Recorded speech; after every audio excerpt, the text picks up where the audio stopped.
ओम नमो भगवते वासुदेवाय। फागुन मास के कृष्ण पक्ष की एकादशी को विजया एकादशी के नाम से जाना जाता है। एकादशी तिथि जगत के पालनहार परमेश्वर श्री विष्णु भगवान को अत्यंत प्रिय है, जो समस्त पापों का हरण करने वाली है। पद्म पुराण के अनुसार भगवान श्री कृष्ण धर्मराज युधिष्ठिर को विजय एकादशी की महिमा बताते हुए कहते हैं कि इस महान पुण्यदायक व्रत को करने से व्यक्ति को वाजपेय यज्ञ का फल मिलता है, शत्रु परास्त होते हैं एवं मनोवांछित फल की प्राप्ति होती है। परिवार की सुख समृद्धि की कामना के उद्देश्य से विष्णु भगवान का इस दिन पूजन किया जाता है। एकादशी का व्रत यदि पूरी श्रद्धा, मन और भक्ति भाव से किया जाए तो यह व्रत सभी सुखों को देने वाला है। इस दिन विष्णु जी के मंदिर में दीपदान करना बहुत शुभ माना जाता है। हरि भक्तों को पर निंदा, छल कपट, लालच, द्वेष की भावनाओं से दूर रहकर श्री नारायण को ध्यान में रखते हुए यथाशक्ति विष्णु जी के मंत्र ओम नमो भगवते वासुदेवाय का जप करना चाहिए। इस साल 2023 में गुरुवार 16 फरवरी को विजय एकादशी का व्रत रखा जाएगा। एकादशी तिथि 16 फरवरी सुबह 5:32 से प्रारंभ होकर 17 फरवरी सुबह 2:49 पर समाप्त होगी। विजया एकादशी की कथा के अनुसार त्रेता युग में मर्यादा पुरुषोत्तम श्री राम के वनवास काल के दौरान जब लंकापति रावण माता सीता का हरण करके लंका ले गया, तब प्रभु श्री राम दुख से व्याकुल हो उठे और मां सीता की खोज में वन में भटकने लगे। कुछ दूर जाने पर उन्हें जटायु मिले, जिनकी आयु समाप्त हो चुकी थी। इसके बाद उन्होंने कबंध नामक राक्षस का वध किया। तत्पश्चात सुग्रीव के साथ उनकी मित्रता हुई और वानरों की सेना एकत्रित की गई।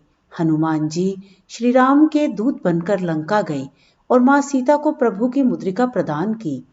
प्रभु श्री राम ने सुग्रीव की अनुमति लेकर लंका प्रस्थान का निश्चय किया।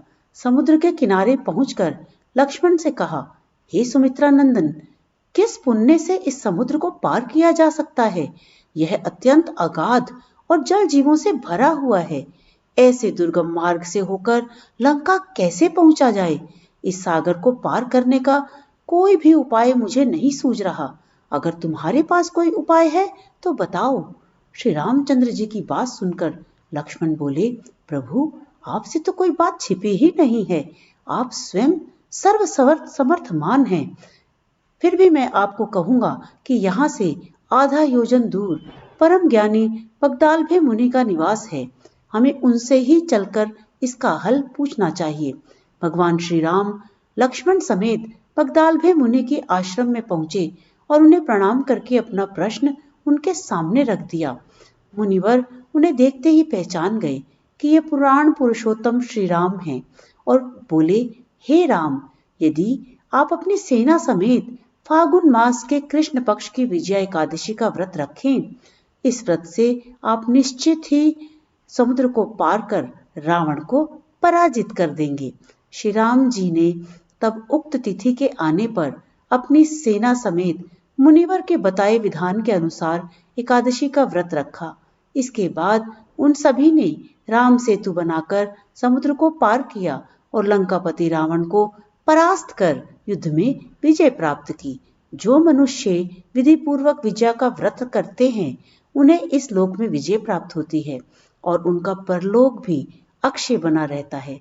भगवान श्री कृष्ण कहते हैं, हे युधिष्ठिर, इस विजय का प्रसंग पढ़ने और सुनने से वाजपेय यज्ञ का फल मिलता है। भगवान श्री हरि और माता लक्ष्मी की असीम कृपा आप पर और आपके परिवार पर बनी रहे। यदि यह वीडियो आपको पसंद आई हो तो कमेंट बॉक्स में जय श्री हरि लिखना ना भूलें। धन्यवाद। जय श्री हरि।